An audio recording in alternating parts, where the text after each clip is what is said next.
boa noite. Antes de tudo, recadinhos da paróquia, como diz nossa amiga Stephanie Borges. Aqui à esquerda de vocês, de onde está vindo Maria Eduarda, temos aí a nossa bibliotequinha corajosa, que é uma biblioteca que a gente faz aqui no Café Coragem. Estamos bom de som. Todos os escritores que vêm visitar a gente deixam o seu livro, então quem quiser pode vir aqui tomar um cafezinho. E tem poesia, tem romance, e vocês podem encontrar os livros de todos os escritores que vêm aqui no Causos Literários. Outro aviso é que a gente tem livros da Bruna que estão ali na frente, depois podem ser vendidos para quem estiver interessado. Outro aviso muito importante é que esse evento está sendo gravado, e está sendo gravado aqui pelas nossas amigas corajosas. Muito em breve a gente vai ter aí um arquivinho com esses encontros, e muito em breve a gente vai poder assistir esses encontros. Quem sabe no futuro ainda mais distante as pessoas vão poder ver como a gente costumava se encontrar por aqui. E, bom, eu quero fazer, antes de tudo e mais nada, a minha lista corrida de agradecimentos, porque tem gente muito querida envolvida aqui para fazer esse evento acontecer, né? E não é exatamente uma lista enorme, porque somos uma equipe bastante enxuta, mas ela é bastante grande no sentido do meu agradecimento. Então, eu quero começar agradecendo as mulheres corajosas, que são as donas desse café, que todo mês, aliás, a cada 2 meses, a gente está, né, fazendo agora esses eventos bimestrais. A cada 2 meses, as corajosas abrem a programação aqui do Café Coragem, abrem esse espaço desse café que está cada vez mais conhecido nacionalmente, porque com todos os escritores que eu vou falar, as pessoas falam assim, nossa, quando eu vou para o Café Coragem? E, bom, eu me ofereci, a verdade é essa. Não, realmente. E é verdade, não é mentira não. Eu também quero dizer, bom, esse agradecimento ele vai além, assim, porque essas minhas amigas corajosas, elas, além de tudo, elas estão aí divulgando com a gente esse evento, elas recebem os escritores, alimentam os escritores, e, além de tudo, quando tem oficina de escrita, estão lá essas duas, a Marina e a Luar, escrevendo coisas inacreditavelmente lindas. E, então, meu muito obrigado para vocês. Vocês têm, assim, um lote com beira de rio no meu coração. Bom, o segundo agradecimento para quem já veio aqui nas outras edições de Causos sabe para quem é. E é para este rapaz, Luiz Vachelke, sócio proprietário dos Recursos da Beleza, que faz todos esses cartazes lindos que circulam por aí e que tem circulado cada vez mais, porque com todos os escritores que eu converso, eles também sempre vêm com papo. E o meu rostinho vai aparecer nesse cartaz? Então, e saibam também que cada almofadinha dessa, se está onde está, é porque o dedo do Luiz Vachelke passou por ali, organizando tudo. Então, muito obrigado também.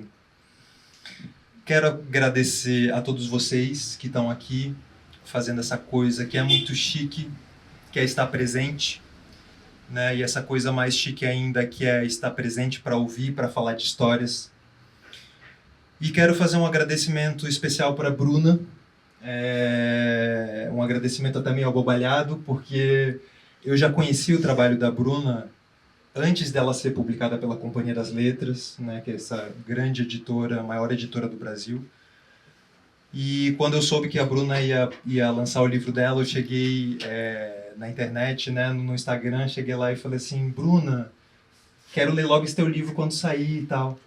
E a Bruna veio, a Bruna, além de me dar um coraçãozinho, ela veio e falou assim, querido, claro, mas como é que você tá? Como é que esse projeto que você está fazendo?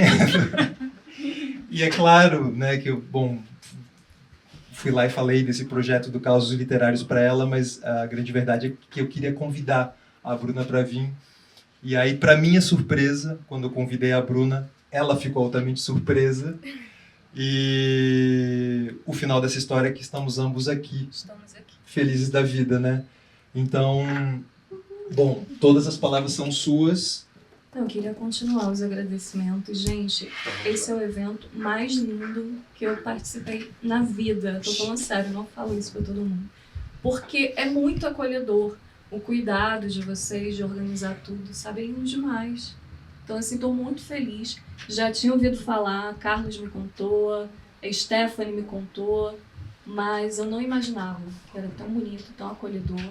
Os Luizes que me receberam, vocês do Café Coragem, não vou esquecer o nome, então não vou ficar citando, mas obrigada. É isso, gente, só tenho a agradecer. Meu nome é Bruna, prazer. A gente também. Você é muito bem-vinda aqui. Tô sendo já, né? Maravilhoso isso, esse processo. Que bom. Eu queria começar te fazendo uma... Eu não vou pedir para você se apresentar nem nada. Eu queria já começar fazendo uma pergunta, que é uma pergunta e é um pedido. Esse livro da Bruna, que eu mencionei, né, que foi publicado recentemente, se chama Ninguém Quis Ver. Para fotografar a gente. É o Ninguém Quis Ver, e esse livro é dedicado para a avó da Bruna, que é a dona Adelina. E eu queria começar perguntando e pedindo o seguinte: se você fosse contar uma história da dona Adelina que mostrasse para as pessoas o que mais você amava nela ou admirava, Que difícil. que história você contaria? Sem chorar? A minha avó, ela morreu com 92 anos. Ela teve uma vida muito difícil, muito difícil. Ela perdeu os pais com 4 anos de idade, era cega, depois voltou a enxergar por causa de uma cirurgia, cresceu assim num lar completamente desestruturado, começou a lavar roupa muito cedo, casou com um homem agressivo, teve 7 filhos.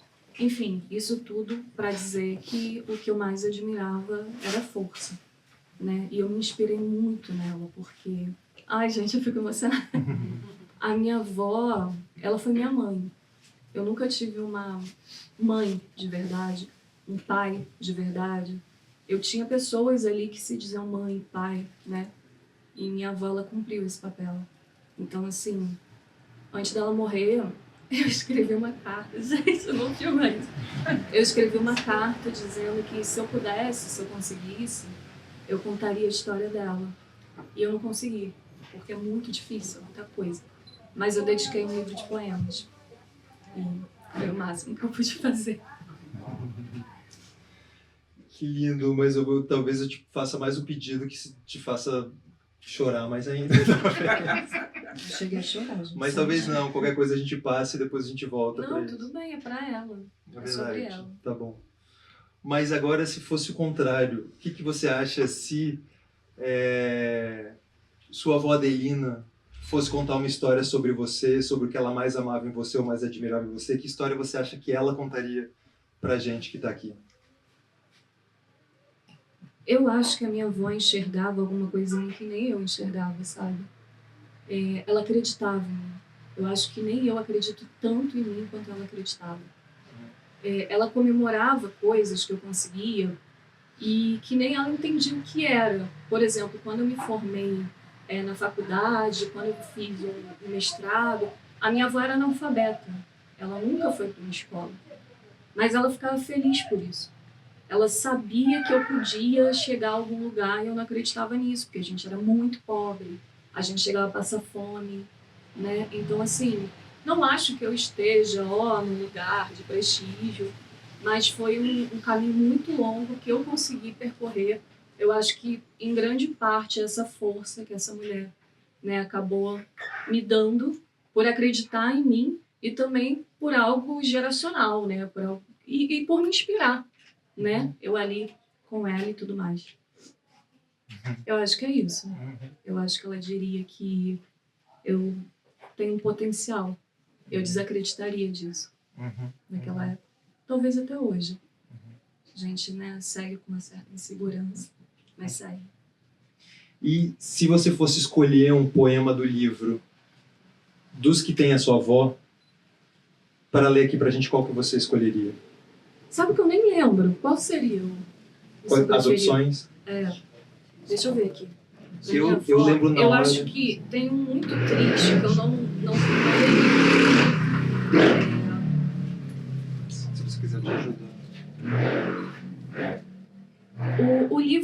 coisa interessante. Tem a figura da mãe, tem a figura da avó.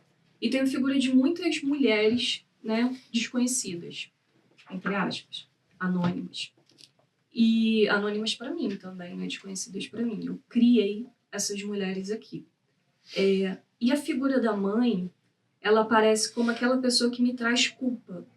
E a figura da avó me aparece como aquela pessoa que me incentiva. Eu acho que tem uns poemas muito nesse sentido. Eu não estou encontrando, estou passando aqui, eu estou encontrando. Eu vou acabar lendo esse que eu acho mais triste, mas para vocês entenderem mais ou menos a nossa relação. Cafuné. Eu nunca li esse. Eu acho que é porque deixa me baquear. Quando minha avó deitou na cama para sempre, seu corpo esvaziou de carnes e a pele despencou dos ossos, misturando seus lençóis, que mesmo lavados, com o passar dos 3 anos de gritos, cheiravam a urina. Como memória da força, daquela que em nada se parecia com a mulher que me carregou no colo, ficaram as mãos grandes. A minha avó tinha mãos enormes, que se destacavam dos braços como numa tela de Portinari. Mãos que cresceram em tanques de cimento e alimentaram 7 filhos, lavando os uniformes dos cabos da vila militar. No anelar direito não tinha unha. Foi um cabo que pisou de coturno. Ela dizia, enquanto eu passava, esmalte no sabugo. Porque era eu. Desde criança, era eu quem pintava as suas unhas. E conhecia as veias saltadas, as manchas da idade, a temperatura e a textura das mãos que morreram segurando as minhas. No quarto onde hoje durmo, e às vezes recebo um cafuné bruto, inconfundível, carinho de vó. E a minha avó era essa pessoa que tinha umas mãos, né, enormes, assim, mãos de lida mesmo, né? E aí o carinho dela era um carinho pesado. Eu lembro dele com... Nossa, eu me emociono muito quando eu lembro. Porque, assim, eu não precisava explicar nada. Eu deitava no colo dela, eu tava, assim, triste por algum motivo qualquer, briguei com namorada, sei lá, não tava bem. Eu deitava no colo dela, ela enfiava aqueles dedos enormes no meu cabelo, assim, e me acalmava. Ela não perguntava o que era, né? E eu meio que sinto isso toda vez que eu tô na bad e tal. E durante um tempo eu morei nessa casa, que era da minha avó, e dormi no quarto onde ela dormia. E eu sentia muito a presença dela ali. Mais do que ela tá viva na minha memória, claro, mas mais ainda eu acho que eu via a minha avó. Pesou o clima, gente? Desculpa. E eu passei pro Luiz porque eu tenho um tremorzinho na mão, que eu tenho problema neurológico. Então, se acontecer, a gente segura o microfone, então... A gente se ajuda. A gente se ajuda.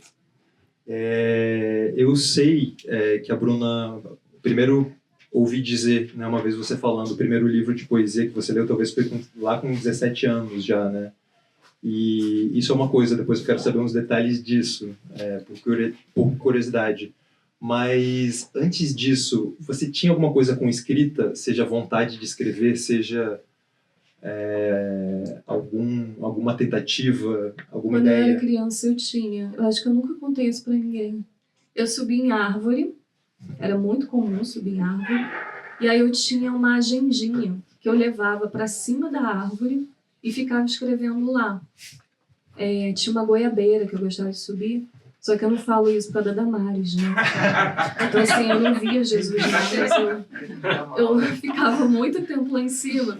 Porque, assim, eu subia em mangueira também, mas a goiabeira, ela tem uma coisa que dá pra encostar, né? Tipo um banco, assim.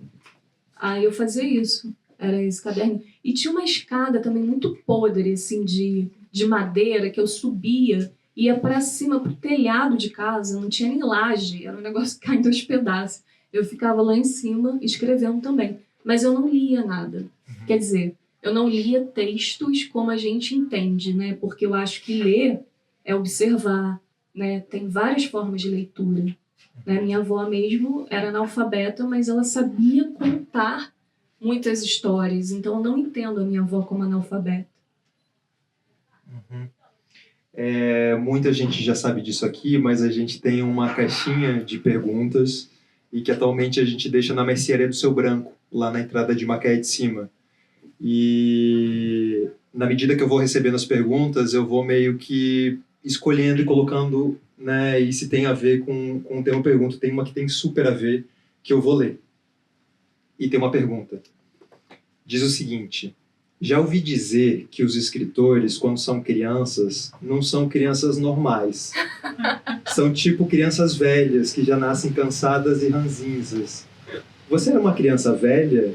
O que você acha que vai ser quando for uma velha de verdade? Eu acho que eu fui e sou uma velha. Não posso deixar de falar isso, mas termina com abraços sinceros, Etelvina. Obrigada, Etelvina. Então, eu acho que ela adivinhou muito, mas eu não acho que são todos os escritores e escritoras. Eu nem escrevia, nem pensava em escrever quando era criança. Eu acho de não ser normal também muito questionável, né? Eu sou uma pessoa neurodivergente, eu tomo remédio para epilepsia desde 1 ano de idade e tenho problemas neurológicos além da epilepsia. Então, assim, o que é esquisito, né? O que é não ser normal, né? Eu era encarada como uma criança diferente na escola porque meu comportamento era diferente. E tem uma coisa interessante sobre mim, isso com certeza ninguém sabe, ou você não sabe. Eu comecei a falar, a conversar com 11 anos de idade. Eu sabia falar, mas eu só respondia. Eu não sei, eu simplesmente não queria conversar. E então não era uma criança padrão, que com certeza foi a pergunta da Etelvina, né? Mas qual foi a continuação? Eu sou uma pessoa muito velha, muito ranzinza, porque eu sou filha de Omolu. E não sei se vocês, né? Omolu é um orixá idoso, né? Velho. É o médico, né? É o orixá que ele não traz a cura necessariamente, mas ele protege das doenças. E, embora eu não frequente, eu não seja de religião nenhuma, eu sei que isso tem muito a ver com quem eu sou. Então, quem é de Omolu geralmente tem umas doencinhas, é meio chato, meio ranzinhos, assim. Não gosta muito de coisa de jovem, balada, essas coisas. Eu sou bem essa. Sou bem essa do silêncio, da tranquilidade, jovem me irrita um tanto. Mas eu fui 11 anos professora de adolescente. Assim, eles me irritavam, mas eles eram engraçadinhos, cara. Assim, não tem como dizer que não é divertido dar aula. Eles são muito sem noção, isso é muito bom, cara, muito bom. Me diz uma coisa desse primeiro livro que você leu, né? Primeiro, qual era ele, se você lembra? E eu fiquei curioso, assim, foi como se você lesse um livro e ele te apresentasse do tipo, isso aqui é literatura e você passou a fazer? Ou é do tipo, assim, você leu e você pensou assim, eu vou fazer aqui literatura do meu jeito e é isso aí? Não, eu fui obrigada a ler, porque foi na escola e foi no ensino médio. Eu não gostei. Assim, eu gostei do que eu li, eu gostei do trabalho que eu fiz, que foi uma apresentação, um seminário. Mas eu não pretendia escrever, assim, não pretendia continuar estudando isso. É uma história até estranha. Eu fiz ensino médio técnico em informática. Não tinha literatura. E a gente foi ter literatura, acho que no final do 3º ano, foram só 6 meses, alguma coisa assim. E aí o trabalho final era escolher um livro. E lá não tinha biblioteca, onde eu moro até hoje não tem biblioteca. Eu moro na periferia da cidade do Rio de Janeiro. É tipo, o centro é numa ponta, porque o centro não é no centro, no Rio de Janeiro. Eu moro na outra ponta. Inclusive eu falo sobre isso, né, sobre a distância no livro. Mas então, o que eu tô falando? De que você... Agora até me perdi, ajudem a gente. Do trabalho, enfim. Tá, que não tinha livraria lá, até hoje não tem. E tinha um sebo na rodoviária, que a gente comprava livro por R$2. Aí eu comprei um livro de poemas do Fernando Pessoa. E foi ali que eu descobri os heterônimos. Eu já tinha 17 anos de idade. E aí eu fui descobrir, eu falei, cara, esse cara criou pessoas e se colocou no lugar dessas pessoas, que é fantástico. E aí eu fiz um baita seminário, para quem não falava até 11 anos de idade, né? Ficar assim diante das pessoas até hoje para mim é muito difícil. E eu fiz um baita seminário, fiquei super feliz, mas eu não continuei com aquilo. Daí, quando eu fui prestar vestibular, era uma chance para eu conseguir. Se eu não conseguisse, eu ia ter que trabalhar, me sustentar, porque eu já não estava em casa. A minha mãe me expulsou de casa quando eu tinha 13 anos. Eu voltei porque a polícia não deixou, né, me levar. A polícia me levou para casa, assim. Aí você imagina, uma garota branca, de cabelo liso, assim, toda padrão, sendo carregada pelo braço. Mas eu voltei, aí com 19 anos eu saí definitivamente.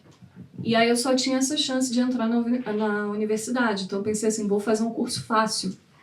E que me deu uma garantia de futuro, iludida. Aí eu pensei, pô, letras, eu vou ser professora. E, sei lá, assim, tem várias opções também, né? De repente eu aprendo inglês e tal. E foi.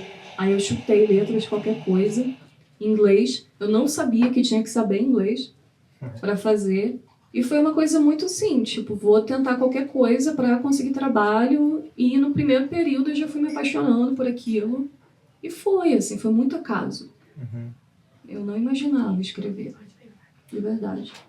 E aí, quando você começou a escrever, você já quis mostrar? Do tipo assim... Eu comecei em blog. Ah, Um blog, assim, nos anos 2000, né? 2009 que eu comecei a escrever. Teve um boom de blog, assim, galera usando demais. E eu fiz para colocar uns textos mais, assim, confessionais mesmo, não era poesia.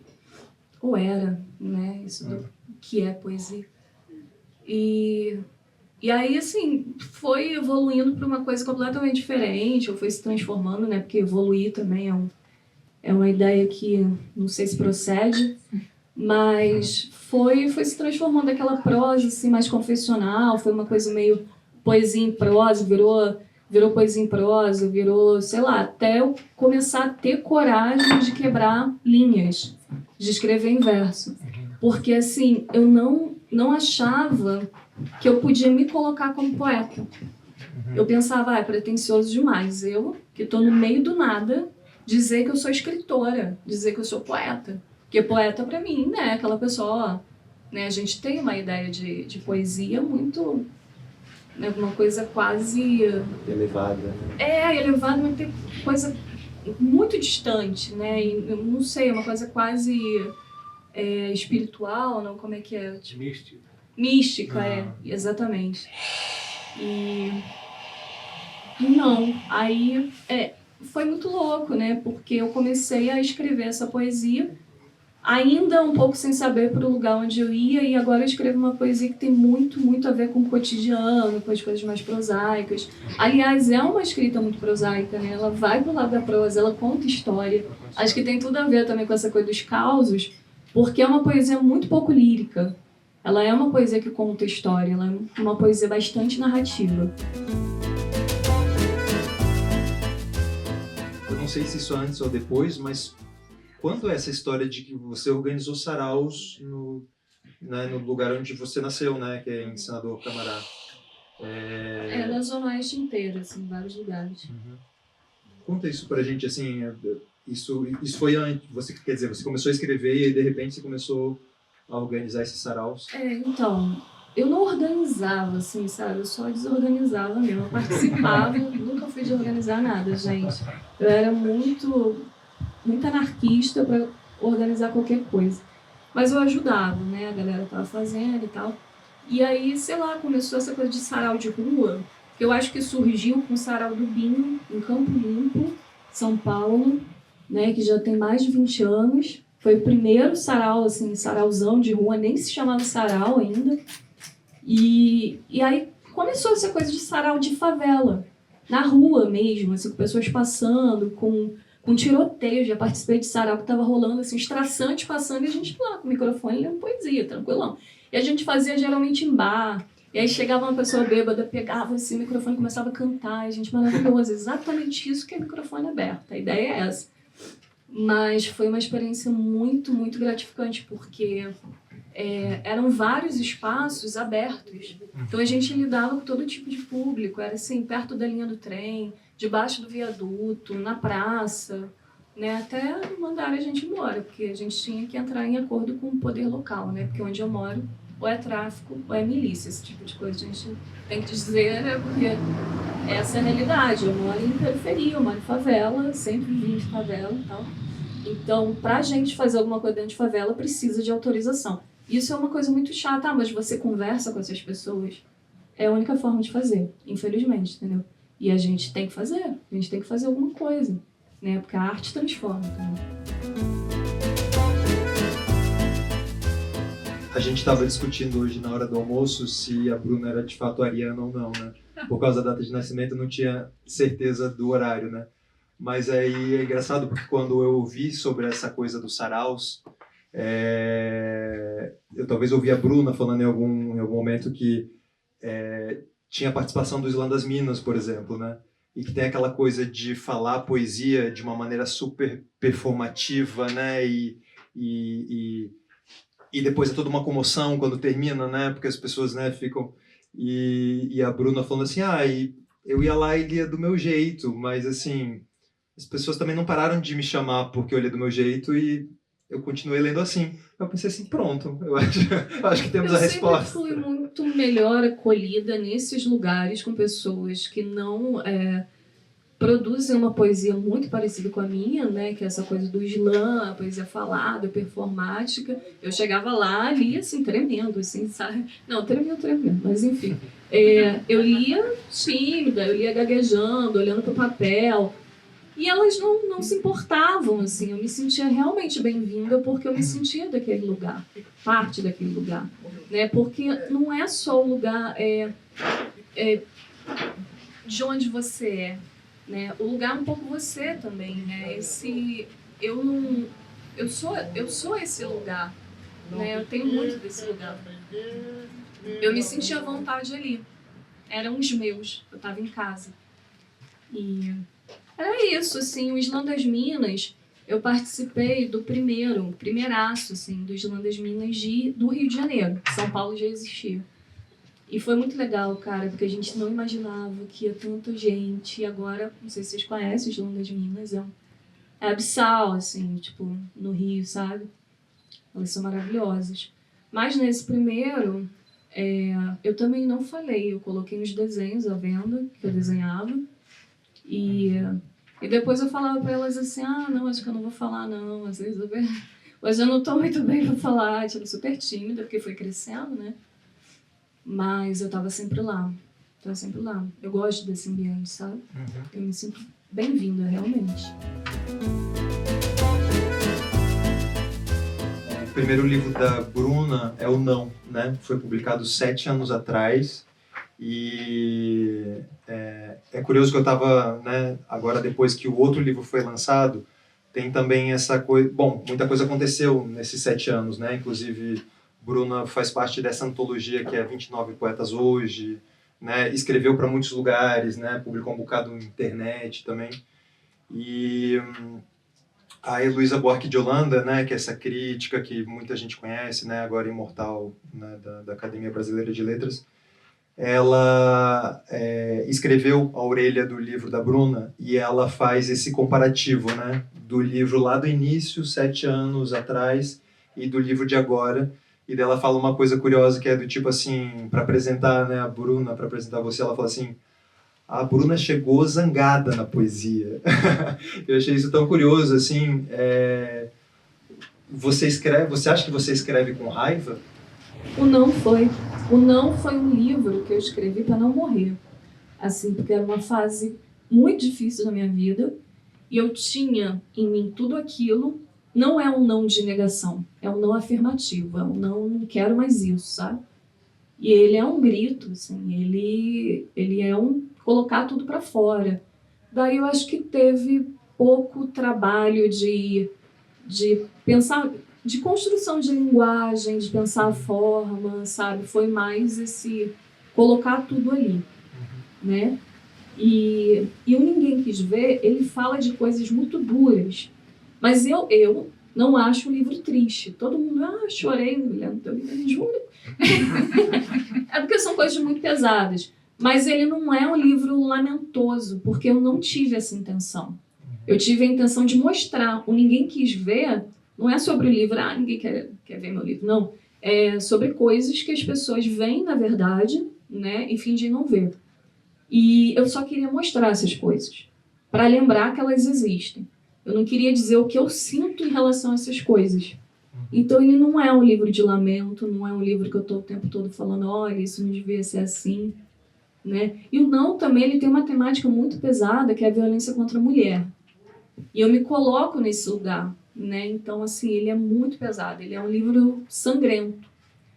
E o Ninguém Quis Ver, ele vai para um lado mais de memória afetiva, uma coisa de memória involuntária, né? Que é essa coisa que está na vivência, a memória do corpo, que não está só na consciência. A consciência é só lembrar, né? A memória involuntária, né? É aquilo que traz, é que a gente carrega no nosso inconsciente, aquilo que a gente carrega no corpo mesmo.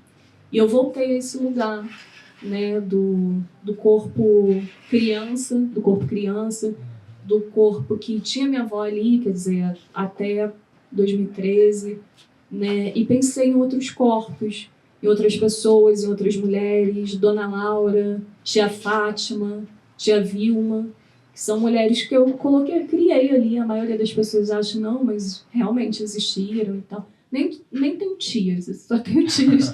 E é engraçado, porque às vezes as pessoas vêm me abraçar, poxa, eu sinto muito por você ter vivido tudo aquilo. Muita coisa eu vivi, né? Mas aí eu não vou dizer o que foi, o que não foi, tá grande barato. Temos mais uma carta. É carta? Eu chamo de carta, né? Mas na verdade são perguntas na caixinha. Né? Vamos chamar de correspondência. Achei muito estranho esse negócio de um livro se chamar Não. Você escreveria um livro chamado Sim? Se sim, como ele seria? E se não, explique por que você não quer saber do sim. No aguardo, Robson. Robson. Alguém grava para eu responder ao Robson. Eu não escreveria um livro chamado Sim, porque vai sair agora um livro... Ai, gente, esqueci o nome dela, que vergonha, tá falando. Mas, enfim, vai sair agora um livraço chamado Sim, e só por isso. Mas o Não, como eu disse antes, ele é muito afirmativo. Ele não é um livro de me colocar nesse lugar de estou negando um sim, não. Eu estou dizendo que eu não quero mais. Eu estou assumindo essa postura ativa. Porque uma coisa é você ser reativo, né? Tá acontecendo aquilo com você, você tá... Você fica mal, é claro, eu acho que a gente... né? Mas o ressentimento... O Deleuze, ele fala isso, que o ressentimento contra a injustiça do tempo torna as nossas chagas repugnantes. Então, assim, eu acho que o ressentimento ele só surge quando você é uma pessoa reativa, né? Quando você é uma pessoa ativa, você vai insistir nesse não também, porque o não pode ser, eu não quero isso que está sendo, eu posso negar, né? E nesse momento eu descubro que eu posso negar muita coisa. O não, ele surge nesse momento que eu descubro que eu posso dizer não por um monte de coisa que eu estava aceitando. Então ele não é nada contra o sim. Ele é um sim ressignificado ali, né? É um outro tipo de sim. É tipo um sim pro meu desejo de não querer, né? Quer dizer, não querer... É o meu desejo de não.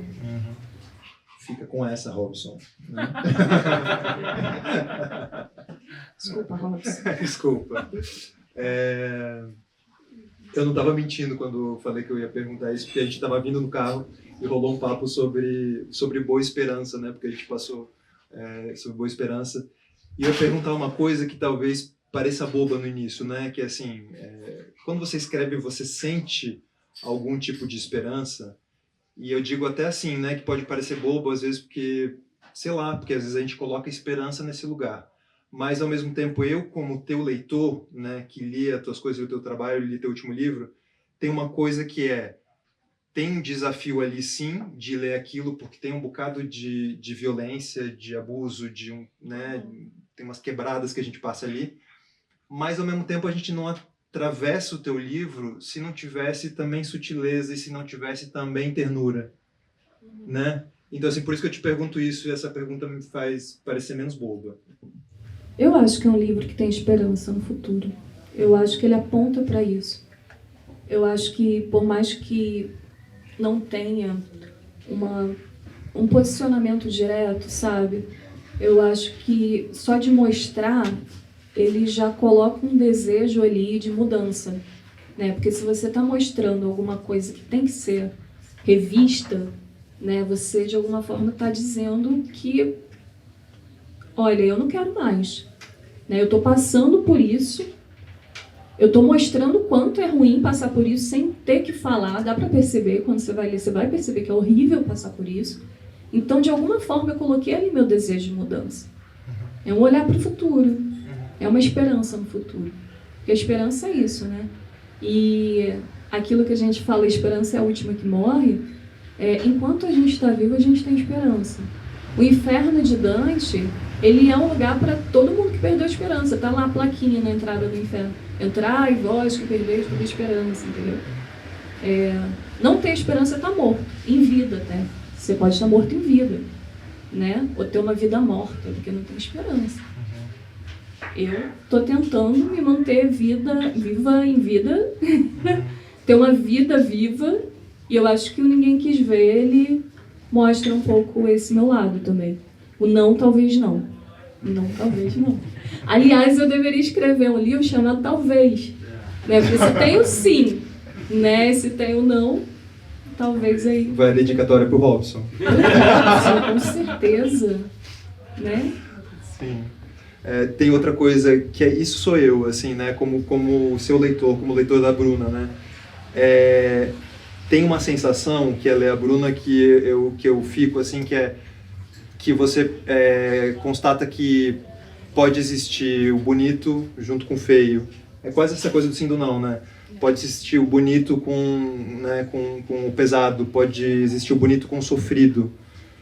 E a minha pergunta é, quando você escreve, você procura por algum tipo de beleza, mesmo quando a coisa não seja bonita? Eu acho que tem beleza, inclusive Por exemplo, eu vivo na favela, né? E as pessoas tendem a pensar, ou a favela é violenta, ou a favela é um lugar horrível, ou tendem a romantizar. A favela é um lugar de pessoas alegres, pessoas sempre sorridentes, né? Que apesar da dificuldade, estão lá fazendo churrasco todo domingo. E a favela que aparece no meu livro é uma favela que tem coisas boas e uma favela que tem coisas ruins, porque é um lugar como qualquer outro. Em qualquer lugar que você vá, vai ter coisas boas e ruins. A favela tem coisas boas e ruins, só que é diferente. Então a questão da beleza é porque você tem uma ideia de que beleza é uma casa bem arrumada, a arquitetura é legal, entendeu? Aí você olha pra favela, um monte de casinha em cima da outra, sem bolso, aquilo ali é feio. Não, é a sua ideia de beleza. Eu acho aquilo lindíssimo, entendeu? Criança correndo descalço na rua, eu acho isso feio, eu acho bonito, entendeu? Então, assim, tem gente que vai achar feio, tem gente que vai achar bonito, tem gente que vai achar nada demais. Muita coisa que eu vejo no lugar onde eu vivo, eu não acho nada demais. Tem gente que chega lá, vou querer tirar foto, olha só que coisa maravilhosa, pessoas negras na rua. Tipo, né, moleque. E tem gente que já olha assim, um moleque descalço, sem camisa, já acha que vai ser assaltado. Só que não tem assalto dentro da favela, aquilo ali são de moradores. Né? Então tem essas visões, assim, ou é um extremo, ou é outro. E não, a beleza está em tudo, a feiura está em tudo, dor, né, alegria, está tudo misturado ali. A gente é isso tudo junto, né? A gente é esse tudo, né? Eu acho que é meio isso. Uma coisa que aconteceu que você me fez lembrar, a Bruna, quando veio, estava numa promessa assim, Bruna, você vai vir aqui, você vai dormir, vai descansar, você vai estar do lado da natureza, não sei o quê. Aí vem Bruna ontem, não dorme nada. Falou assim, menino, eu moldada na favela, com todo aquele barulho, chego aqui e não consigo dormir com silêncio. Pois é, gente, eu moro num lugar, agora eu saí de lá, mas eu morava num lugar onde as crianças abriam a minha janela e gritavam. Se eu estava trabalhando no computador, elas berravam no meu ouvido, assim. E gente batendo na janela, gente gritando, nossa, era demais. O vizinho, ele colocava um som muito alto, aquele som de bailão, a minha casa toda tremia. E era uma coisa assim, festa em tudo quanto é canto, e fogos na tua frente, assim, gente de cima fazendo culto evangélico, e pai tudo junto, sabe? E aí eu cheguei aqui, meu ouvido desunia de tanto silêncio. Eu falei, putz, eu não durmo, porque eu tô ouvindo minha respiração não me deixa dormir, né? Meu coração batendo eu tô ouvindo. E aí foi por isso, mas eu acho que... A Bruna chegou até a usar aplicativo para fazer barulho. E aí eu vou pra casa, vou ter acostumado com isso aqui, não vou conseguir dormir de aqui. Isso aqui é maravilhoso, na verdade, né? Foi só uma dificuldade de início. Tô virada aí. Mas acho que essa noite vai rolar. Se acostumar já era também, né? Luiz vai ter que me adotar. Já tá convidado, aliás, se vocês souberem de casas por aqui para alugar. A gente aproveita a oportunidade, tá filmando.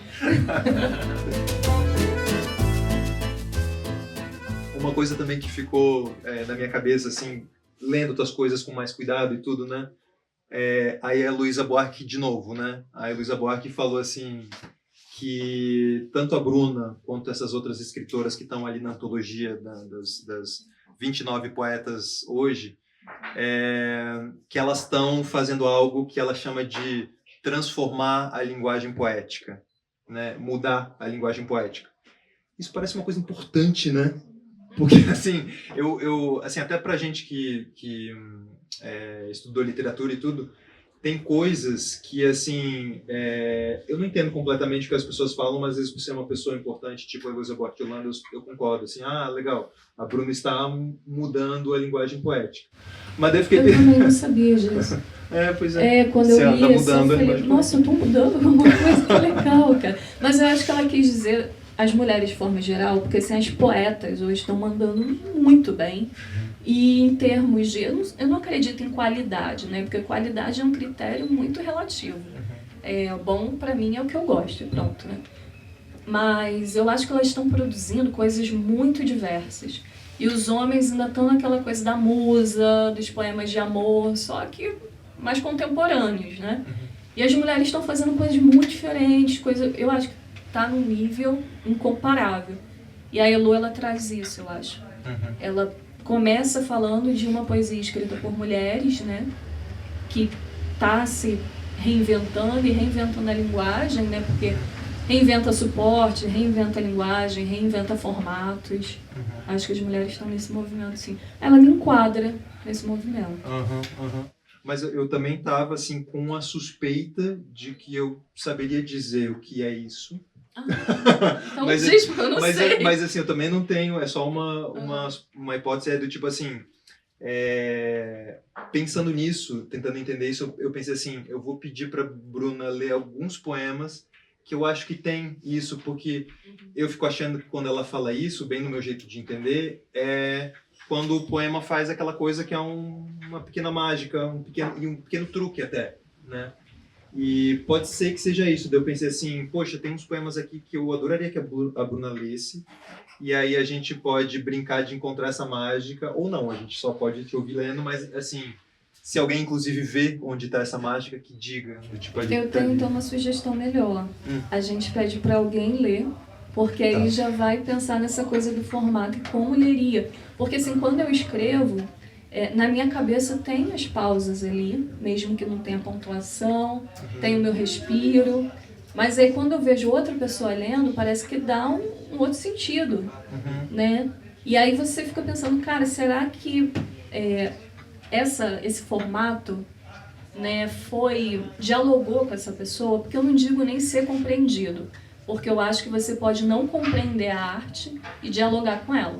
Né? Aquilo que a gente vê um quadro todo como, nossa, eu adorei esse quadro, estou entendendo lufas, mas eu realmente gostei dele. E a poesia é isso, às vezes você nem entende o que está querendo dizer, mas ela te toca em algum lugar, né? Essa coisa do corpo, porque eu acho que a poesia tem que tocar o corpo. Eu lembro que a primeira vez que eu li Estela do Patrocínio, que foi quem me incentivou a escrever, e a Estela, ela nunca escreveu, né? Ela vivia num manicômio, na época, né, antes da luta antimanicomial, e ela falava umas coisas absurdas de linda, alguém gravou. Aí a Viviane Mosé, na verdade, transcreveram e ela publicou.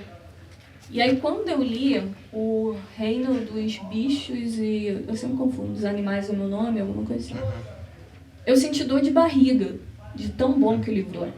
Então assim, eu acho que a poesia, ela tem... eu fui direto amanhã. E li lá, ó. Eu acho que a poesia ela tem que mexer no corpo, ela tem que revirar os intestinos, sabe? Eu acho que é isso, é deixar ser afetado pela poesia. Né? Mas, enfim, afecção, afetar, tudo isso. Mas, então, não diga quais são os poemas que a gente vai ver como é que afeta as pessoas e como elas leriam, né? Porque seria muito bom para mim saber também se esse formato faz sentido para essas pessoas. Pode ser? Vou estar roubando se eu for o primeiro a ler. Claro. Roubando não, claro. Não, porque eu também encorajo assim, as pessoas a lerem. Tá. E eu vou começar com A 70 Quilômetros do Mar. Bom, é o primeiro poema do livro, se chama 70 Quilômetros do Mar. Moro a 70 quilômetros do mar. Moro a 2h30 do mar. Moro a 2 ônibus ou 24 estações de trem e 11 estações de metrô do mar. Moro a tanta preguiça de ir até o mar, mas todo dia eu piso nos 2 montes de areia da calçada do vizinho e lembro que só esquece o mar quem mora perto do mar. Eu não esqueço que moro onde escolhi. Desculpa.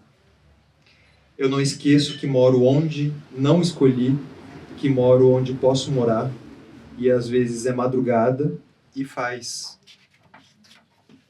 Às vezes é madrugada e faz silêncio, às vezes é madrugada e durmo, ouvindo o barulho da água do valão diante da minha casa, e acordo com a boca salgada, nos olhos 2 montes de areia.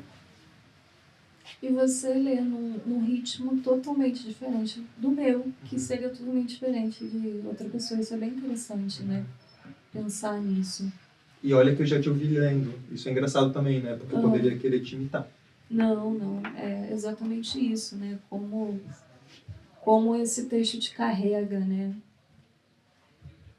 Por aí. Aí agora, assim, se eu fosse falar o que tem de mágico nesse poema, é o seguinte, né, de truque, que eu não sei, mas a Bruna poderia muito bem pegar esse leitor para quem ela está falando e colocar dentro desse lugar de onde ela está falando, que é o Velho Oeste, a Zona Oeste, né?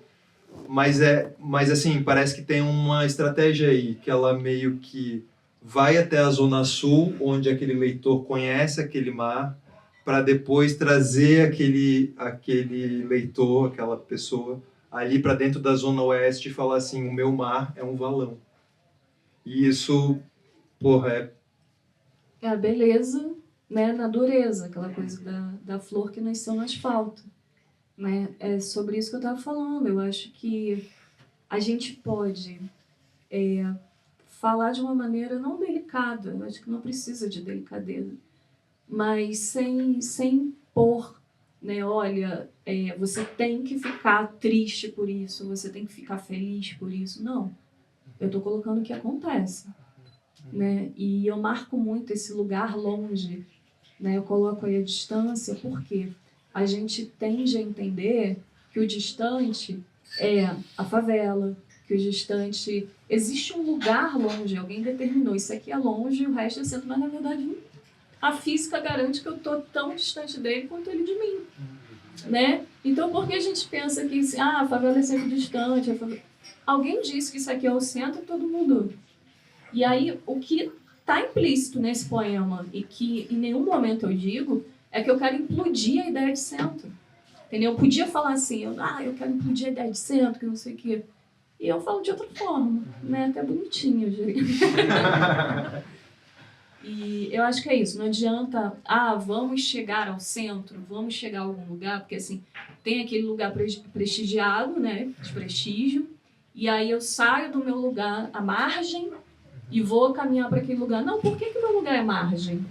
Né? Quando eu falo que esse valão é o meu mar, eu estou falando que onde eu moro é o meu centro. E o meu centro é o meu corpo também, porque o meu território é o meu bairro, meu território é o meu corpo, o meu centro é a poesia. A poesia é o meu centro. E que eu acho que devia ser o centro de todo mundo que faz poesia. Né? Mas não, as pessoas têm interesse em chegar a um lugar canônico, né, um lugar já legitimado e tal. Enquanto a gente estiver esse movimento, que nunca é uma via de mão dupla, né, porque ninguém tem interesse no que está acontecendo nas periferias, vai ser sempre essa divisão de literatura, ok, e literatura periférica. Né? Por que literatura periférica? Por que tem que ter adjetivo? Literatura, eu escrevo poema lésbico. Por que lésbico, gente? É poema. Né? E aí, assim, a gente pode pensar, né, que só essa coisa de repensar o que é beleza, o que é mar para mim, é meio que toda essa crítica num poeminha curto. Ou eu espero que, né, não sei, é a minha intenção também, né? Nessa pessoa de beleza, não vai. Pois é, né? Mas é bonito. É bonito. E a Bruna é muito legal mesmo, porque ela tá falando isso e aí... Sou legal, não. É horrível.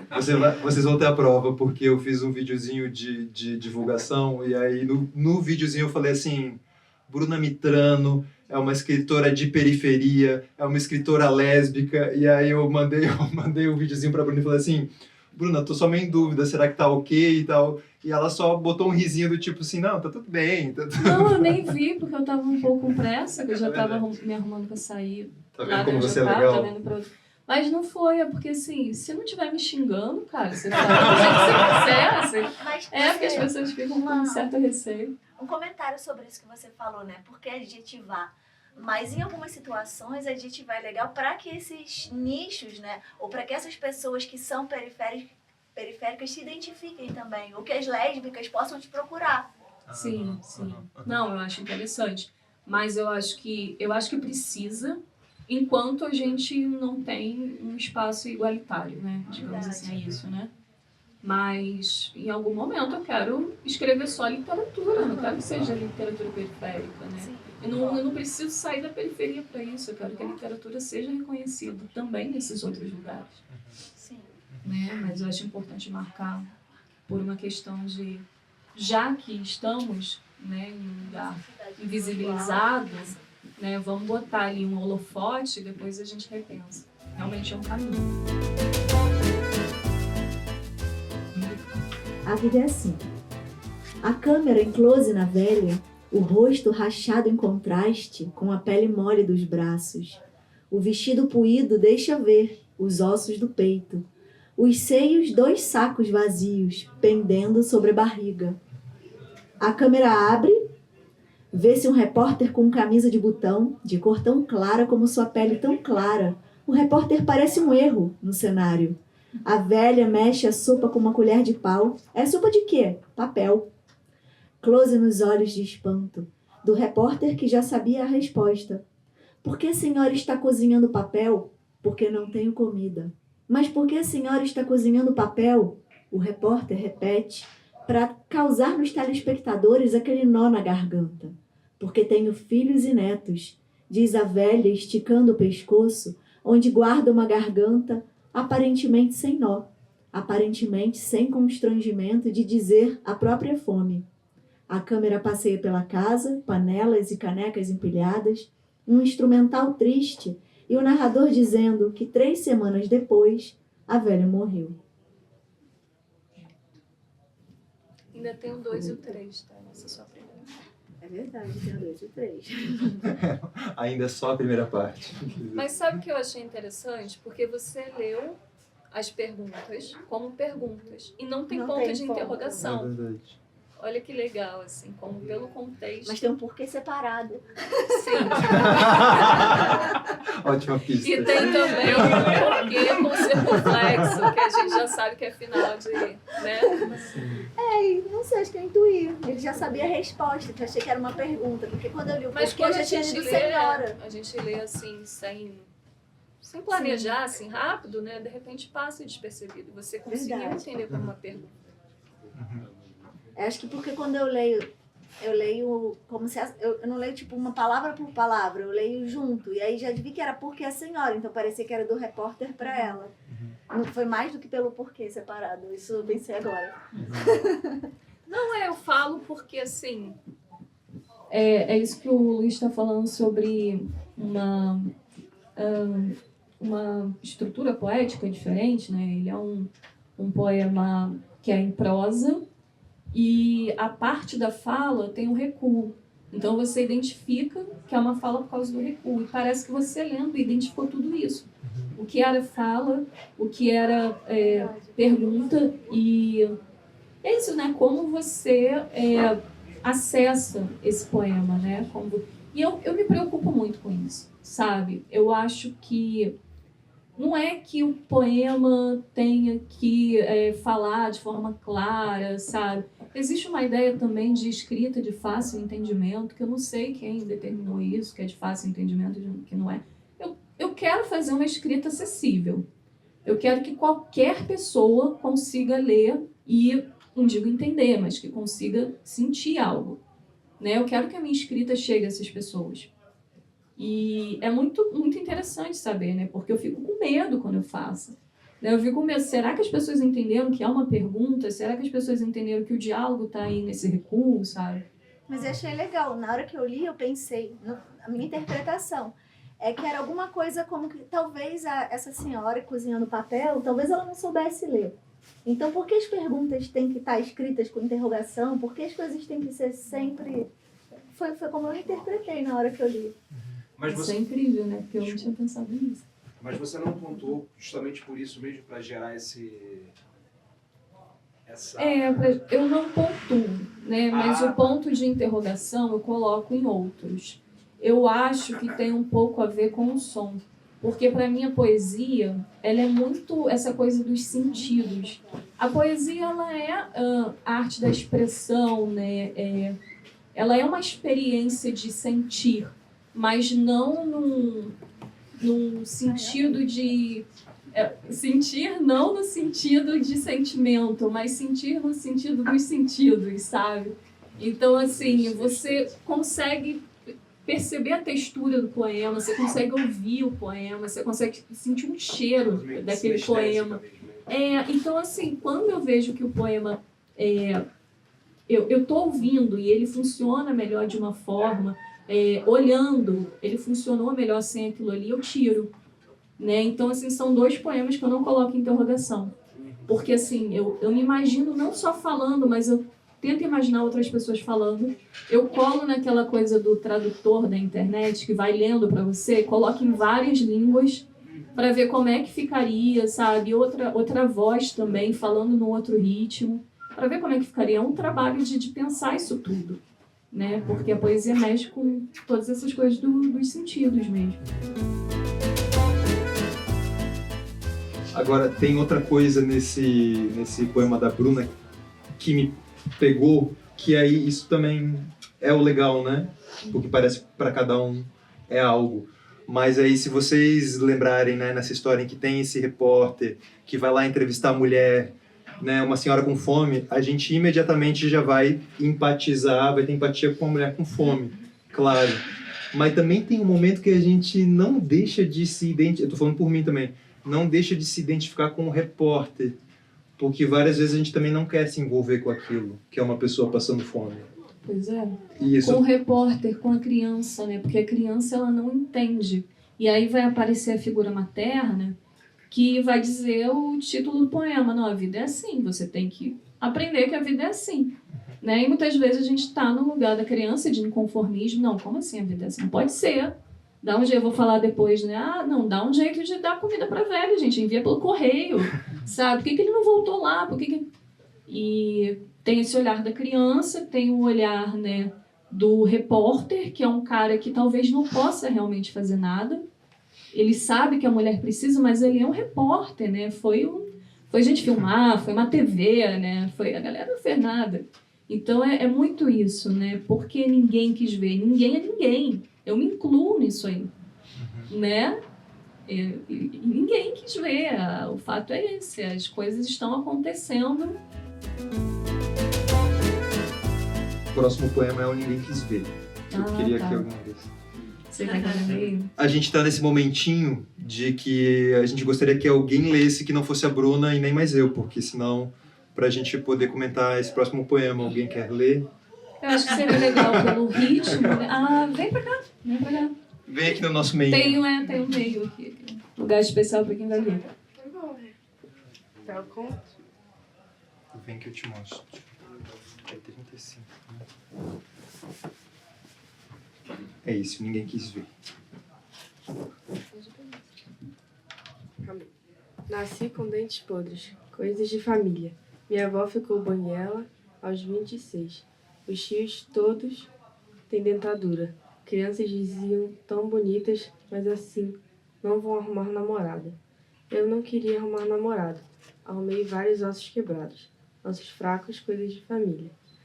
Disseram, Bruna, como parece... Não, você parece que pode partir ao meio a qualquer momento. Eu parti muitas vezes, mas ninguém quis ver. Que não quero namorado e que meu mau hábito de não escovar os dentes é porque nunca paro de comer. Porque o que sinto não é fome, é sentimento da fome. Que talvez seja coisa de família. Nunca entendi essa coisa de família. Arraso, obrigado. De nada.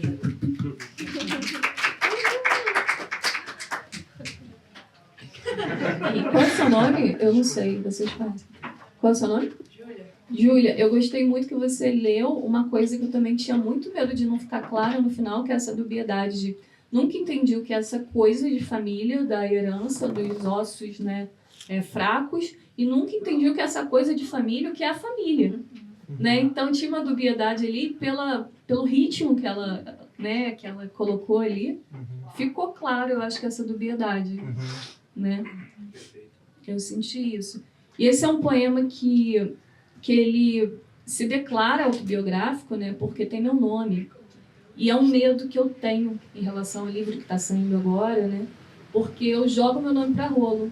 Ele está ali em vários momentos. Eu falo da minha avó, eu dou nome à minha avó. E no último poema, eu coloco documentos reais. Coloco a certidão de óbito, coloco a identidade dela, coloco a assinatura dela, como era, sabe?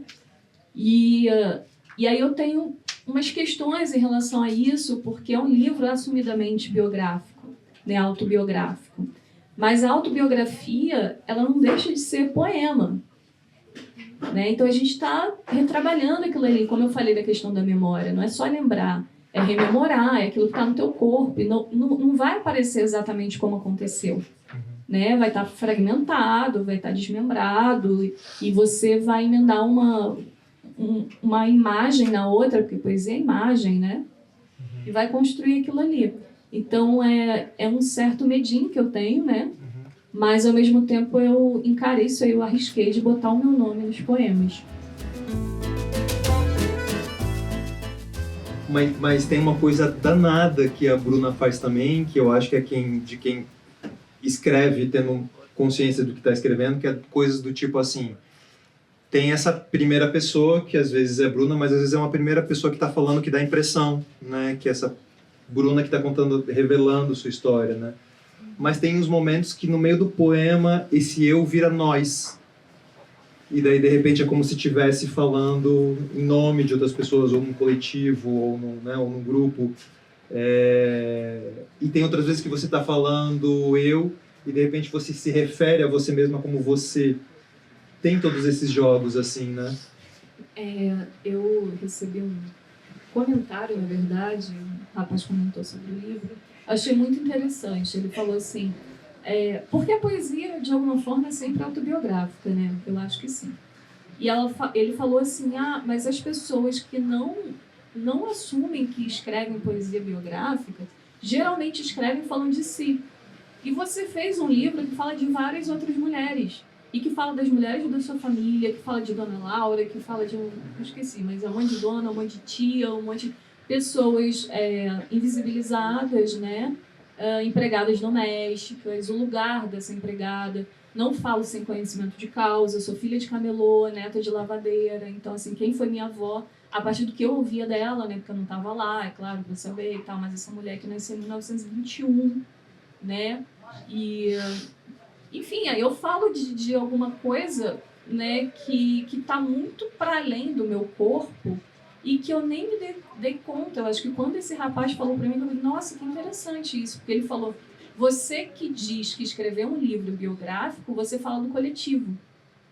né? E eu acho que a gente é esse coletivo, né? A minha escrita, por exemplo, a poesia, ela é um gesto coletivo, ela é um ato coletivo. A minha escrita não existiria sem outras, Nina Risi, Natasha Félix, Stephanie Borges, uma galera que está produzindo. Ela é um gesto coletivo, né? Um gesto libertário e coletivo. Então, assim, sem querer, né? A minha comunidade, as pessoas que eu digo que são as minhas pessoas, né? É o nós, aquele nós por nós, aparece aí, né? O último poema que vamos ler, mas não para terminar, é o último poema desse momento só. Sobre uma questão que o livro traz, que é a falta de nome. Né? Quem vem? Eu vou. Vem aqui, Surinho, no meio da gente. Com licença. Todo, cuidado com o tem uns cuidados. Cartinhas. Cartinha. Só no próximo.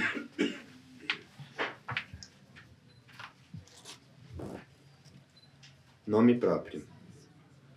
O vassoureiro, o moço da pipoca, o feirante, o catador de latinhas, a voz do carro do pão, o rapaz morto ontem, o garçom, o motorista da van, o camelô não tem nome próprio. Os animais de rua também não têm nome próprio, nem ocupam cargos públicos. A mulher nunca tem nome próprio. É a mulher do fulano. A minha avó não teve nome próprio. Os filhos a chamavam de mãe.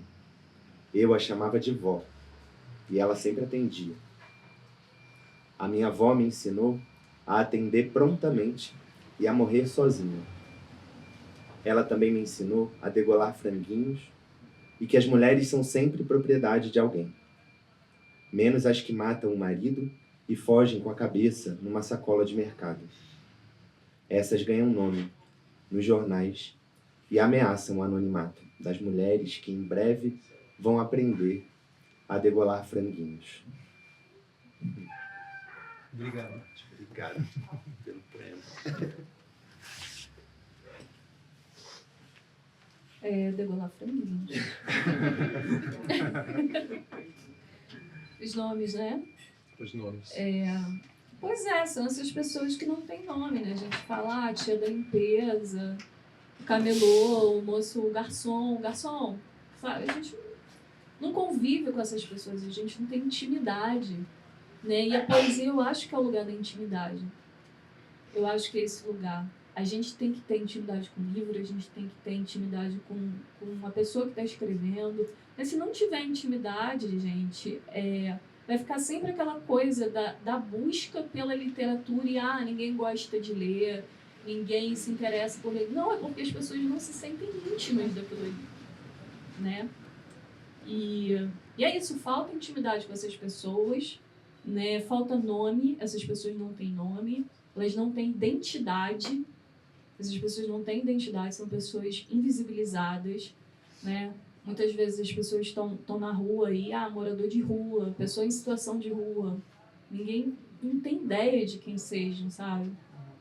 E é isso, eu acho que é pensar sobre o que isso significa. É um pequeno detalhe, olha, a gente não está nomeando, mas isso é muita coisa. Né? E essa mulher que nunca teve nome próprio, mulher, esposa de não sei quem, né? E que, de alguma forma, está mudando isso. Né? Então, é a avó que explica, não, você vai aprender a degolar franguinhos, que eu vou te ensinar. Né? Você vai aprender, fica preparado que você vai precisar degolar franguinhos, que é exatamente fragmentar aí, esse heterocentrismo, né? E uma série de coisas que vem da minha avó, Não, você pode degolar franguinhos, tirar um homem da jogada, né? Você pode cortar a cabeça do cara e cair fora, mas simbolicamente, né? Matar o homem, né? Porque não precisa do homem ali. E aí foi interessante que esse poema foi publicado na página da Companhia das Letras. Aí várias mulheres comentaram assim, pô, que legal, que não sei o que, bonito. 2 homens, assim, não gostei. A poesia social acaba com a poesia. Aí eu fiquei pensando, pô, como é que a poesia social acaba com a poesia, se poesia social é poesia, né? Poesia, tipo, acaba com poesia. Mas tudo bem. E assim, eu não fiquei chateada pela crítica negativa, porque são super bem-vindas críticas de todas as formas, mas porque eu discordo. Acho que, né, é sempre social, gente. A gente não tem como, desde os primórdios, desde os aedos gregos. O que eles faziam? Eles cantavam na rua, contando histórias, porque não tinha escola naquela época, então eles estavam educando, né? Então eles estavam falando de coisas que estavam acontecendo naquela época. E a Grécia não era lá um lugar muito bom.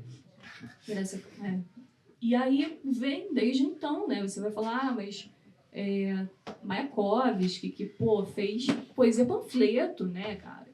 Então, assim, não tem como falar da história da poesia sem falar de contexto histórico, sem falar de contexto social. E essa galera fica, não, mas esse pessoal contemporâneo que fica escrevendo poesia social, esse pessoal da poesia falada, pessoal muito modernoso. E, na verdade, né, a poesia clássica que era falada, né, porque a escrita é super moderna. Então, se a gente pensar nesse pessoal, nesses literatos aí, super caretas, não gosto de poesia falada e tal. Enfim, fui por vários caminhos aí. A gente começou no nome próprio, né? As sinapses bagunçadas, né? Bagunçadas, mas... Vocês entenderam? Sim. Tá. Tem que explicar contextualizar. É porque eu tenho epilepsia, outras questões neurológicas, e uma vez eu estava conversando com uma neurologista, eu falei, cara, por que essas coisas acontecem? Ele falou, tuas sinapses são meio bagunçadinhas, né? Aí eu falei, tá, mas por quê? Ele falou, a gente não vai descobrir, mas que são bagunçadas, são. Esse livro da Bruna, Onde Ninguém Quis Ver, ele tem uma epígrafe, que a epígrafe diz o seguinte, é um verso, né, de um poeta chamado Moisés Alves, e diz o seguinte: estar presente, às vezes, é tudo que se pode dar como resposta. Me chamou muita atenção e a minha pergunta é a seguinte: estar presente, às vezes, é tudo que se pode dar como resposta? Sim. O último poema, ele fala da avó que está morrendo, né? E a avó pergunta, toda dor dói? E aí ela faz essa pergunta para a filha, né? Que seria a mãe de quem está contando, da voz poética. E aparece ali uma resposta que não é da mãe, é uma resposta que fica solta, né? Então acredito que seja da própria voz poética. Ela diz, sim, toda dor dói. Não tenho o que responder para essa pergunta de uma mulher que está morrendo, né? Se a pessoa que você ama está morrendo, você está ali do lado. Não tem o que fazer, né? Não tem muita resposta.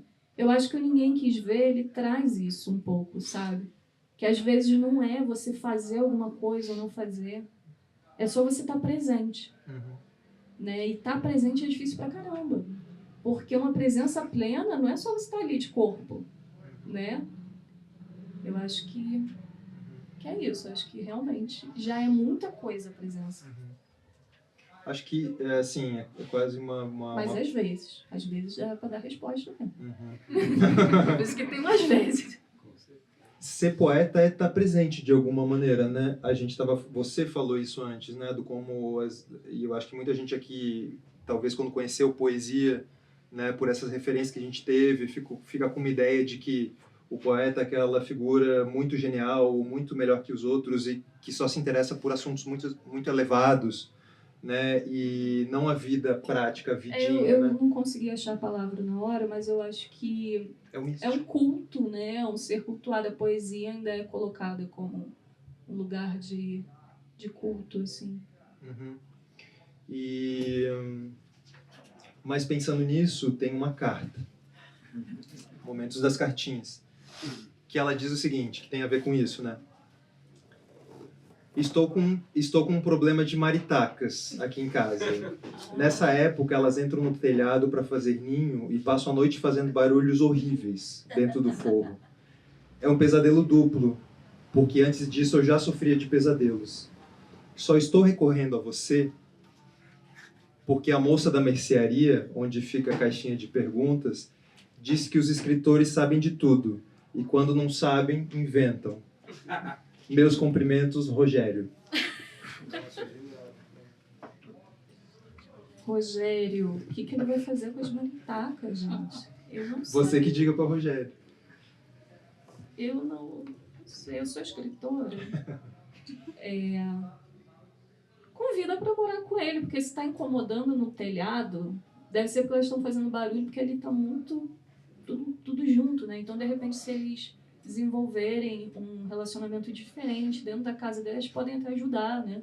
Virar uma coisa assim comunitária, uma trabalho na cozinha, tá todo mundo convivendo junto ali. E aí eu acho que para, porque se vocês repararem, quando a gente coloca o animal como animal, preso e tal ali, eles realmente ficam meio incomodados, fazem barulho, né? Vira amigo, né? Faz parte daquela coisa, não pode vencê-los juntos ser eles. Ou ela vai pro teto também. Ela aluga a casa dela, ganha um dinheiro com aquilo e vai pro... ele, né, Rogério? Ele, Rogério. Eu não sei. Eu iria pro teto. Eu gosto muito de bicho, então assim, eu ficaria mais feliz morando com maritacas do que muita gente, por exemplo. Rogério, considere. Considere viver com elas e depois acostuma, né? Que nem a coisa do barulho.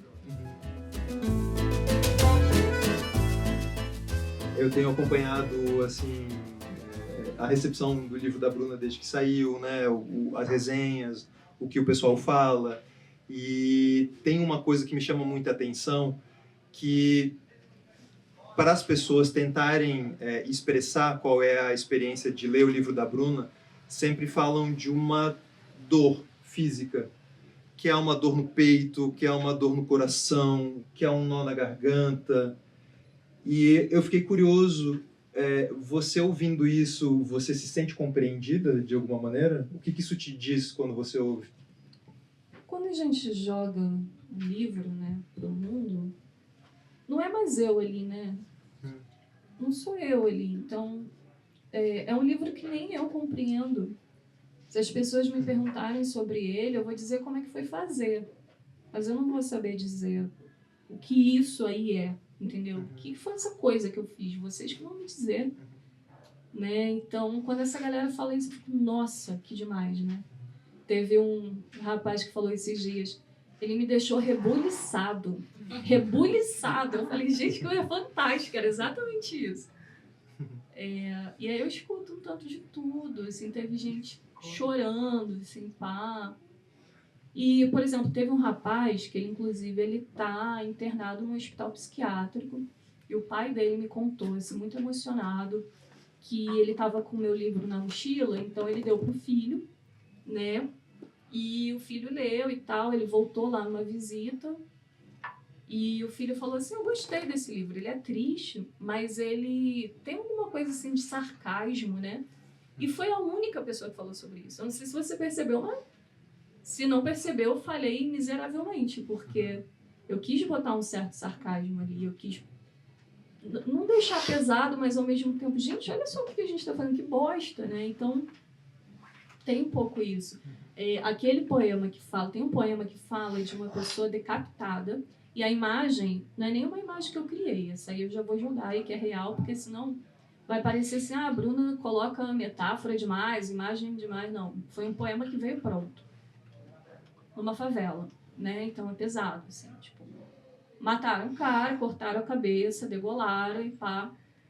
Arrancaram a cabeça, abriram o peito e tiraram o coração, botaram a cabeça em cima da barriga, o coração na boca do cara e botaram no meio da favela para as pessoas verem e tomar aquilo como lição. Era tipo um defunto correio, né? E tipo, como é que eu escrevo sobre isso? Foram 2 semanas passando muito mal, com uma dor no peito absurda. Eu falei, a única forma de colocar isso para fora é no poema. E aí quando eu coloco no poema, eu falo assim da imagem do porco a pururuca, né, que é essa coisa da maçã na boca, do zumbi de seriado, aquela coisa meio apocalipse zumbi, sei lá. Não, são imagens, né, bem pop, assim, bem Pra não falar de uma coisa horrível como eu recebi, sabe? Foi uma coisa muito horrível pra mim, eu não tenho que passar de forma tão pesada. Não preciso, seria, sei lá, perverso, né? Eu tô colocando no poema que é pra tirar aquele peso do meu ombro, então eu não preciso colocar peso no ombro das pessoas, não é essa a intenção. A poesia não serve pra isso.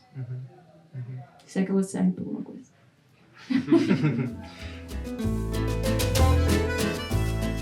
E eu ia te perguntar bem isso, porque eu ia te perguntar se você, como você um pouco respondeu, mas assim, como o seu corpo reagiu escrevendo vários desses poemas, que são de memórias, né, anteriores, mas mais do que isso, se você já teve experiência também de, em algum momento, sentir coisas novas em relação a essas memórias que eram antigas, sabe? Se tiver algo, né, a contar nesse sentido também. Sim, eu só consegui escrever porque eu tenho uma certa distância. Confesso isso, assim. Só esse poema que saiu, assim, muito... Mas todo o resto tem uma certa distância, senão não conseguiria. E o que eu senti, é isso? Se for possível. Eu não sei, porque... Olha, no momento de escrever, é aquilo, é puro... Não sei, eu não sei nem dizer o que é o ato de escrever, sabe? Você vai e coloca tudo ali no papel, no computador, e depois você vai pensando aquilo em relação à forma, em relação... Eu não volto tanto a essa memória que me faz sofrer, né, quando eu estou construindo o poema. Eu acho que eu me assumo como escritora, como poeta naquele momento, entendeu? Trabalho muito a linguagem, a forma e pá. E porque a imagem eu já coloquei. Eu quero falar disso aqui, então vou colocar isso aqui. Mas quando eu estou trabalhando na escrita, eu não sinto muito. Se eu deixar ser tomada por aquilo. Tanto que eu te falei, eu não li depois do livro ser publicado, eu não li o livro. Eu estou ouvindo das pessoas, assim, estou recebendo feedback, mas eu mesma não consigo nem olhar. Porque agora eu vou olhar como leitora, né? E aí eu não sei o que eu vou sentir. Eu posso também me arrepender de algum, né? Sei lá, de querer mudar e agora já está publicado. Mas é mais por isso, assim. Eu sei que eu vou sofrer lendo coisas da minha infância, parari parará. E quando eu escrevi eu não estava pensando nisso. Né? Quando estava organizando e tal. Temos uma carta da Nádia para você, que ela diz o seguinte: observei que a minha vizinha está com o pescoço duro, usando um daqueles coletes que deixa a pessoa com a cara admitida. Não que seja o caso dela, mas a questão é que ela diz que foi um mau jeito na cama. E eu, conhecendo a minha vizinha, sem querer expor a vida dela, eu acredito que seja, na verdade, um problema de memórias passadas. Você acha isso possível? Espero que me entenda, só quero ajudá-la. Nádia. Gente, vocês acham? Porque... Não, de memórias passadas. Eu acho que é uma memória do corpo que ela está querendo dizer. Ah, né? tá. Olha, eu acho que tem muito a ver com tensão, né? Porque às vezes o problema, a dor é no pescoço, mas tem a ver com uma tensão. E aí, se você lembrar, né, de coisas pesadas do passado, você vai ficar toda tensionada. Pode acontecer. Né? A gente só tem esses problemas de torcicolo porque estava muito tenso. Se tivesse relaxado, não estaria. Pode ser. Agora eu acho complicado também ela julgar, assim, né? Você conhecer a fundo o que foi que... De repente a moça caiu, sei lá. Não, ela falou que foi dormindo, né? Dormir é perigoso, gente. Dormir é super sério. Você pode retorcer ali e já era. Não, dormir errado, dormir em travesseiro ruim, dá muita dor no pescoço. Pode ser assim. Eu acho que o colar cervical, que é o nome, nem ajuda. Porque ele deixa você realmente endurecido, isso que eu estava falando, sabe? Quando você faz uma cirurgia, eu fiz uma cirurgia aqui na cervical, tem um ferro aqui. Quando você faz uma cirurgia, o médico, na verdade, fala para você mexer o pescoço. Porque se você fica muito dura, costuma. Então eu acho que ela não devia usar o colar cervical, continuar com a cara admitida, porque eu acho o máximo ter cara admitida, sem ser, né? Você pode ter aquela cara e não precisa ser. E a outra podia cuidar um pouco da sua vida. Nádia. Né? Nádia, desculpa, mas assim, Uma né? cobra. Nádia. Eu tenho mais uma última pergunta antes de fazer o pedido final para você. Mas e isso é porque me ocorre porque a gente está aqui nesse lugar chamado Café Coragem, né? E aí, assim, né, a gente falou um pouquinho do livro que a Bruna lançou 7 anos atrás e outro livro que agora que é novo, 7 anos depois. E eu tenho visto que o que as pessoas falam em relação ao livro da Bruna, que é super bonito e super recorrente, que é um livro, a maneira de caracterizar, né? É um livro forte e é um livro corajoso, né? E ao mesmo tempo, sobre o primeiro livro da Bruna, o que a Heloísa Buarque falava é que... Desculpa, o que a Heloísa Buarque fala desse novo livro, daí ela especificamente fala do livro da Bruna, é que é um livro que tem confronto, sim, que nem aquele primeiro livro, né, de 7 anos atrás, mas que também tem muita revelação. E aí eu fico pensando que curioso que é isso, porque assim, eu acho que a gente também tem uma noção de que coragem são muito esses gestos que têm a ver com bravura, com valentia, com confronto, né? E parece que também tem força, né? Com força, né? Com embate. Mas me parece também que coragem pode ser muito essa outra coisa, que é se colocar vulnerável, né? Eu tinha pensado exatamente nisso. Expor a sua vulnerabilidade é uma baita coragem. Eu sou mediadora de leitura, eu dou oficinas, né? E dependendo do recorte ali, vem umas...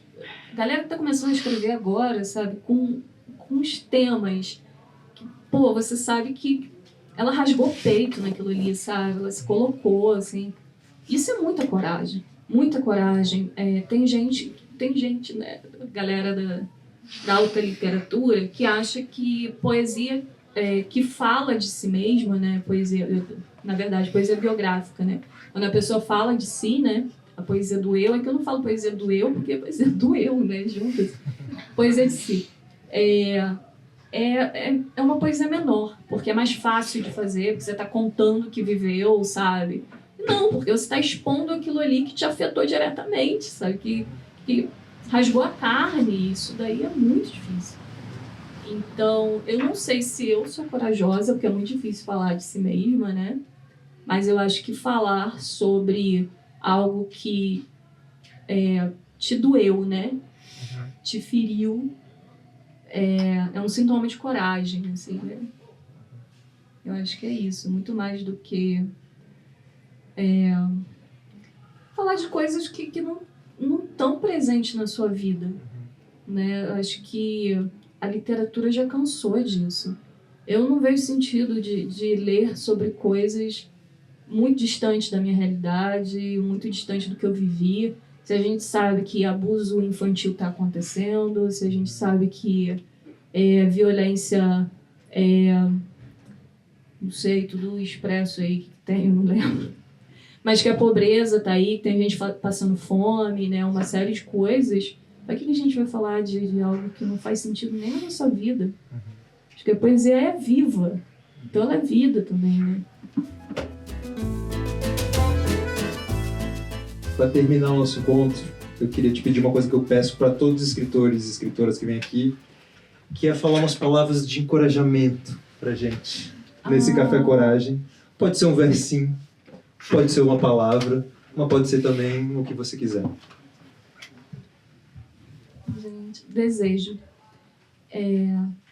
A poesia é puro desejo. E a gente esquece o desejo. A gente vive uma sociedade capitalista e tal, né, que acha que desejo é conquistar coisas. E eu acho que a gente tem que buscar qual é o nosso desejo real, né? A gente está esquecendo do desejo. A gente está com objetivos muito, muito práticos. Eu vou fazer isso para conseguir tal coisa, e está esquecendo do que realmente quer, do que o corpo está pedindo, né? E é isso, eu acho que conselho, sejamos desejantes, sejamos seres desejantes. Essa é pra você também, Nádia. Minha gente, eu quero... Desculpa, Só concordar. Porque o desejo é isso, né? É sobre si, é sobre a sua vida. Né? A Nádia, ela tá desejando coisa pro outro. Aí já tá errada. Minha gente, eu quero muito, muito, muito agradecer a presença de vocês e eu quero dizer também que uma das coisas que ficou muito forte comigo depois de ler mais a Bruna e ler com cuidado e né, preparar coisas para vir falar e para perguntar para a Bruna, é que a Josélia Aguiar, que é a biógrafa do Jorge Amado, ela falou uma coisa tão simples, mas que para mim valeu tanto, que ela falou, não dá para entrar no livro da Bruna e sair se sentindo igual. E então leiam o livro da Bruna e muito obrigado por terem vindo e até o próximo Causos. Eu queria agradecer.